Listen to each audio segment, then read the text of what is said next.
Hello and welcome to Gefet in the Daf. I'm Yael Shimoni, bringing to you together with Hadran and Yeshivat Drisha, learning Rashi, Tosfot, and more rishonim on a sugya while you're learning Daf Yomi, taking your learning another step further and deeper. And today, on Shabbos, you're going to start a new part in the Masechta, a part that is discussing Birkhat kohanim. And in a sense, you might say that the Masechet of Birkhat kohanim is here inside Masechet Sotah. Birkhat kohanim is mentioned at the beginning of Perek Shvi, along many other things that people have to say.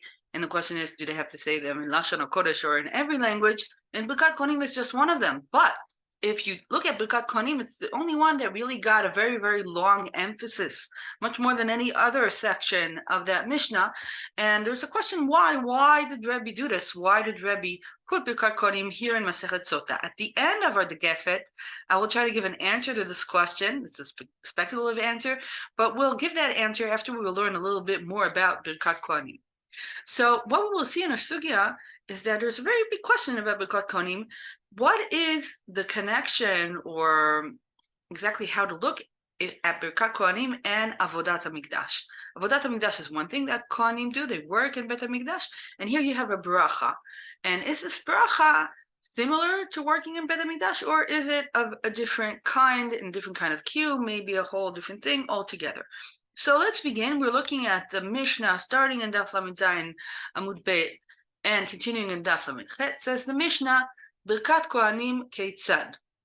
במדינה אומר אותה 3 ברכות ובמקדש ברכה אחת. במקדש אומר את השם ככתבו ובמדינה בכינויו. במדינה כהנים נושאים את ידיהם כנגד כתפיהם ובמקדש על גבי ראשיהם. חוץ מכהן גדול שאינו מגביה את ידיו למעלה מן הציץ. רבי יהודה אומר אף כהן גדול מגביה ידיו למעלה מן הציץ, שנאמר וישא אהרון את ידיו אל העם ויברכם. So from this Mishnah, we realize that there's a difference between Birkhat kohanim in the Bet HaMikdash and Birkhat kohanim b'Medina, which is what we have now. We're in the Medina, and also we don't have the temple at all. And from these differences, another question arises. Maybe the Birkhat kohanim, when it's not done in the Bet HaMikdash, is not so strong. Maybe it's bichlal a different kind of kiyum. Maybe it's the Rabbanan. You see, there are all kinds of differences here. But when you look inside the Gemara, you see that the Gemara does not offer that, but says Birkhat kohanim also outside of Bet HaMikdash has a very strong sense to it, and it's a very strong mitzvah, but still there's a difference. But it's not a difference in the actual kiyum of the mitzvah. Let's see what the Gemara does. And the Gemara here, now that you've learned a few dapim, some of you a lot of dapim, some of you a little less, you know that sometimes the Gemara brings a lot of braitot and takes all these braitot and brings them together in a session, and this is what's happening here. So it's not a Gemara which is hard to read, but as you will see, the rishonim took things from this Gemara to halacha and said many interesting things about this Gemara. So let's look at the braitot that the Gemara brings. The first braita says, how do you say Birkhat kohanim? בלשון הקודש אתה אומר? בלשון הקודש או אינו בכל לשון? Okay, so the first question is the question we have in the Mishnah at the beginning of the parak. Do you say this in Hebrew and any language? And says the Braisa, נאמר כאן, כה תברכו ונאמר להלן, אלה יעמדו לברך את העם. מה להלן בלשון הקודש? אף כאן בלשון הקודש. So Tana Kama says, how do I know that you have to use דווקא לשון הקודש in Birkhat kohanim? Because I learned a gzeira shava from Hagrizim and Harival. You already learned about Hagrizim and Harival, and we use the word ko to learn this. רבי יהודה is חולק. רבי יהודה אומר, אינו צריך, הרי הוא אומר כה עד שיאמרו בלשון הזה. Rabbi Yehuda thinks that the actual word ko written in Birkhat kohanim is what explains that you have to use it in Lashon HaKodesh. So what's the machloket between Tana Kama and Rabbi Yehuda? Tana Kama thinks that in order to learn dinim in Birkhat kohanim, you have to go elsewhere to Hagrizim and Harival. And Rabbi Yehuda thinks, no, good reading of the pasuk itself will give you all the information you need. Let's continue to the next parta, because there we have a similar machloket, only slightly different. Tana Kama says, כה תברכו בעמידה. אתה אומר בעמידה או אינו אלא אפילו בישיבה? נאמר כאן כה תברכו ונאמר להלן, אלה יעמדו לברך. מה להלן בעמידה? אף כאן בעמידה. Tana Kama, like the Tana Kama that we saw before, asked a question, what position do you do in your body when you're doing Birkhat kohanim? Can you sit down? Does it have to be standing up? And he says, it has to be standing up. Where did we learn this? From Hagrizim and Harival. Again, you're using ko in order to connect Birkhat kohanim to Hagrizim and Arval, and Hagrizim and Arval, you have to do it standing because it's written in the pasuk. And now Rabbanit is cholek. Rabbanit omer, eno tzarich. הרי הוא אומר לשרתו ולברך בשמו, הוא המשרת בעמידה אף מברך בעמידה, הוא משרת גופי מנהל, דכתיב לעמוד ולשרת. Rabbi Natan says, like Rabbi Yehuda, but slightly different. Rabbi Natan says, no, we're not looking at Hagrizim and Haraval, but we're not looking also at the actual bracha. We go to a different set of psukim. Which psukim? The psukim that we're looking at are the psukim of Avoda. Avodat Mikdash, there it says that you have to stand, and it says on the bracha, לעמוד, לשרתו ולברך בשמו. לשרתו ולברך בשמו means לשרתו, to work in Bet HaMikdash, and לברך בשמו are connected, so you take halachot from the world of Avoda and put them in the world of the bracha. I'm continuing with the Gemara. Tanya Idach, says the Gemara, another Braita. כה תברכו בנשיאות כפיים, אתה אומר? בנשיאות כפיים עונו לה שלא בנשיאות כפיים, נאמר להלן כה תברכו, נאמר להלן וישא אהרון את ידיו אל העם ויברכם, להלן בנשיאות כפיים אף כאן בנשיאות כפיים. כשלה לרבי ליונתן, אם להלן כהן גדול וראש חודש בעבודת ציבור, אף כאן כהן גדול וראש חודש בעבודת ציבור. Okay, what happened here?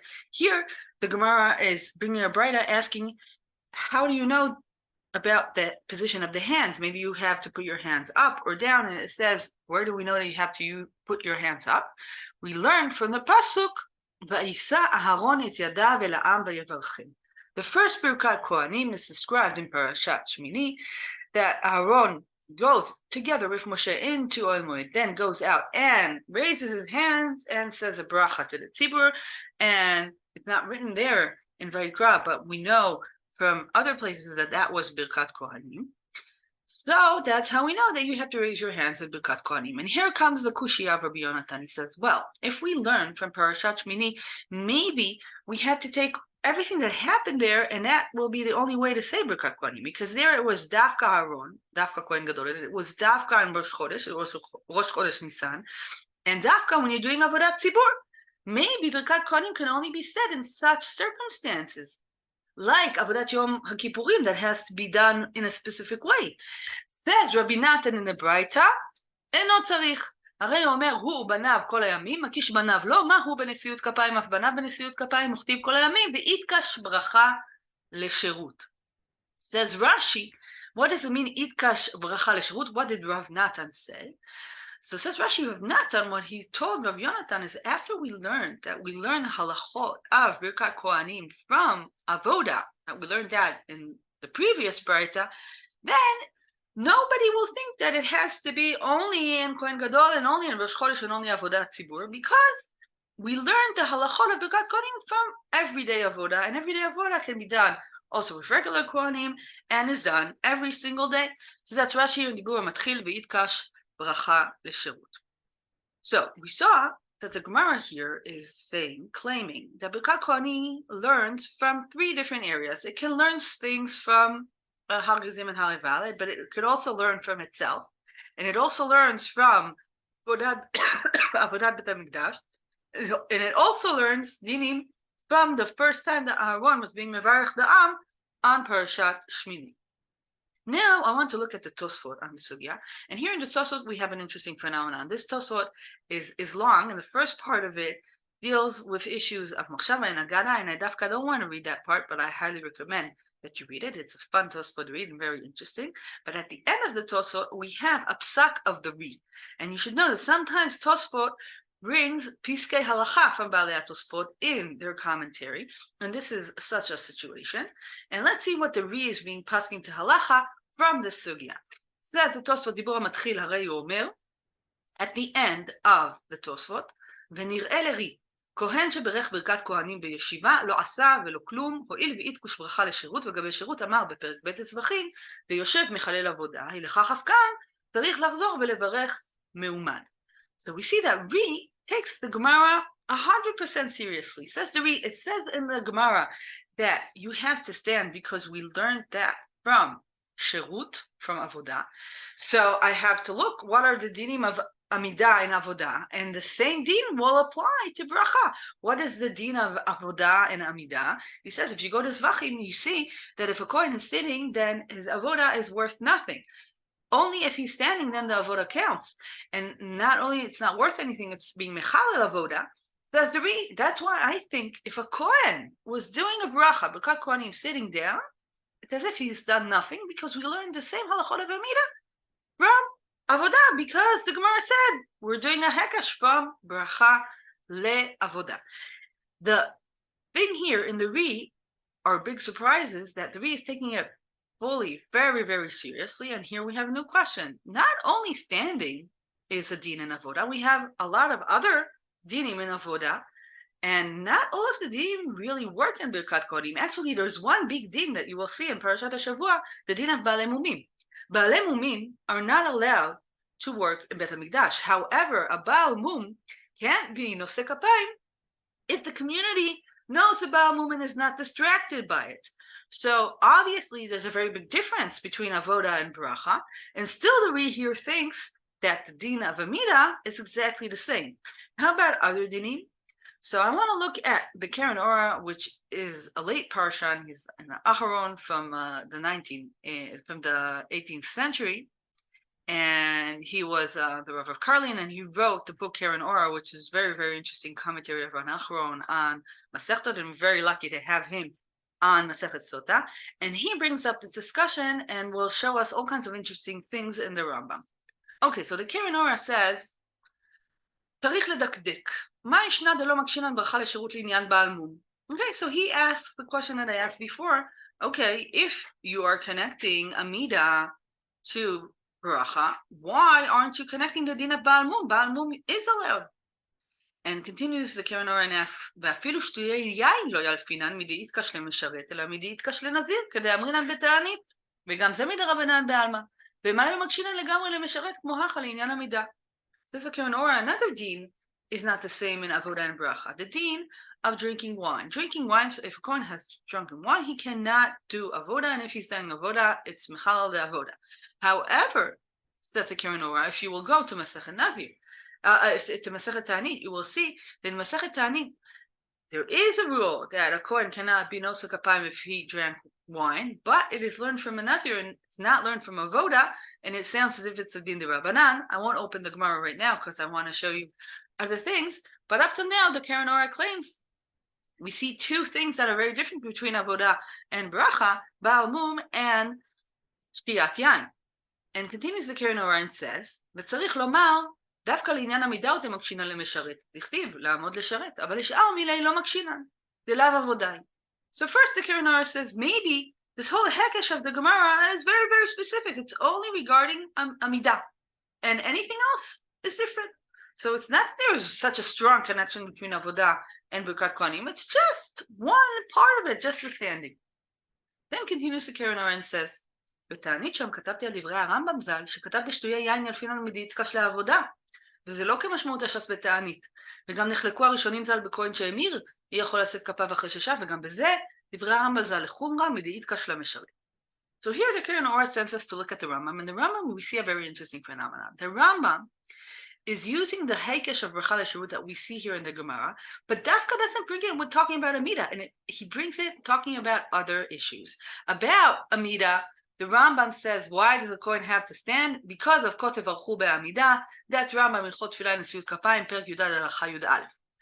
But in Perek Tetvav, the Rambam says there's 6 things that are preventing a Kohen from Nisa Kapayim: Halashon, Hamumin, Ha'avera, V'Hashanim, V'Hayayin, V'Tumat Hayadayim. And then he goes through them and he says, Mumim, it's not a real problem. The problem is only if the Mumim are not known.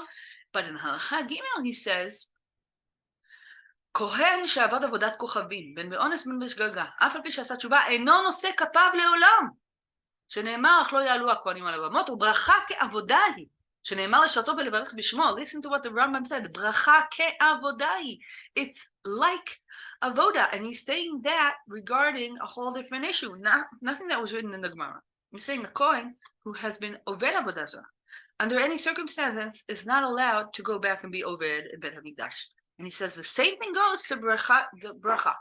If you were changing your religion, Oved Avodah Zarah, you cannot be nosek kapayim, even if you did tshuva, even if it was bonus, even if it was b'shgaga. Why? Because bracha is like avoda. Halacha Dalet says the Rambam, היין, מי ששתה רביעית יין בבת אחת אינו עושה כפיו ושיציר אינו מעליו, לפי שהוגשה ברכה לעבודה.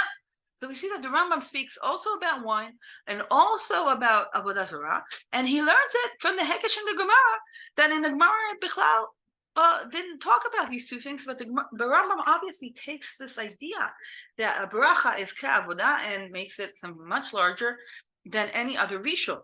And if you look at the Haggadah Maimonides here, there was a big machloket with the Rambam regarding a kohen that was changing his religion and now did tshuva, according to Rabbanit Yael Shimoni, and according to the Smak, and according to Rabbeinu Shimshon, says Haggadah Maimonides, he can be nosek kapayim. The Ravya says the Haggadah Maimonides also is like the Rambam and says that he cannot be nosek kapayim. That is true, and it sounds the same thing from the Sheiltot and the Geonim. But we see here a machloket about kohen shemir dato, and the machloket is whether or not you have this hekesh of bracha l'shirut. According to the Rambam and the Ravya and the Geonim, it sounds that bracha l'shirut is something very large. But according to the rishonim of Ashkenaz, many of them, no, it is something much more small and specific, maybe having to do with Amida, but not having to do with other issues. The Keren Orah also brings another machloket between the achronim. What happens if somebody is an onen? An onen is not allowed to be oved avodat Mikdash, and the question is if an onen can be nosek kapayim. And here we have a machloket. The Pri Chadash, one place says he can be nosek kapayim, another place he says he can't. And the Shach and the Magen Avraham have a big machloket. Magen Avraham, siman kuf kafchet, katav b'shem hashach, deonen pasul mid'itkash la'avoda. והוא זה חלק עליו. דלאו לכל מילה יתקש לעבודה, אלא פסולו משום שאינו שרות בשמחה, כמו אבל. So here we see a machloket achronim about onenut. Again, the same idea. The Shach thought, seems like the Rambam, that this hekesh of bracha l'shirut is something very large. Only balei mumim is not part of it, but the rest of it, it's like avoda.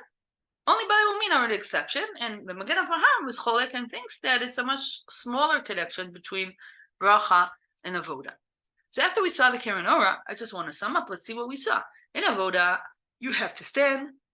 Baal mumim pasul, shtuya yain psulim, kohen shemir dato v'shav pasul, onan pasul. How about a bracha? According to the Ri, you have to stand, and it's liikuva. According to everybody, Baal mumim is kasher if he's dash biro. The Rambam thinks that shtuya yain are pasul because hekesh la'avoda, but the Gemara and Masechet Ta'anit thinks differently. If it's the Rabbanan and it's hekesh le'nazir, kohen shemir dato v'shav, machloket, the Rambam and the Ravya say asur, and many of Rishonei Ashkenaz say tam. And aninut, it's a machloket between the poskim. The Shach is posel and the Magen Avraham is machshir. So what did we see up till now? What is the connection between Avodat Bet HaMikdash and Birkhat kohanim? So we see here nuances in the rishonim, but it sounds as if there's a group of rishonim, and the Rambam definitely is one of them, that thinks there is a very, very strong connection between them. And here, maybe, I'm just offering this understanding, maybe it could be that Birkhat kohanim is actually an Avodat Mikdash, and it's the only Avoda that we have left after the temple has been destroyed. Now, if this is true, I think it changes a lot about our perspective of Birkhat kohanim. I know after I learned the Sugya, it made a very big difference to me when I go to Birkhat kohanim and shul, and I really, really try to be makpid on it because of this understanding that it could be that this is the last avoda that we have, and it's avoda that is here in every single shul. The kohanim are olim l'duchan. It's avodat hamikdash, but it's avodat b'gvulim. So this is an option that really arises from the Rambam and Shach, and the Ri started us in that direction, even though we saw that there are a few machlokot regarding that.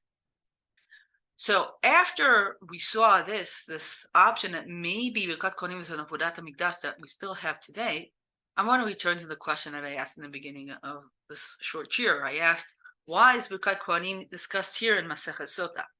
So first, let's say this is not a question for the Mishnah. This is the question actually for the Torah. Why? Because Birkhat kohanim in the Torah is placed exactly after Masechet, after Sota.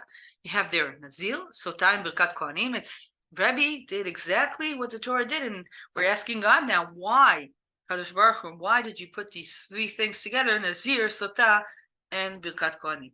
And here I want to quote things that I heard from Baruch Gigi many years ago, that he said that Sefer Vayikra is a Sefer of Kahuna, but the Kahuna is separate from the Am, and the Am comes to the Kohanim, to Bet HaMikdash, to seek for a kapara.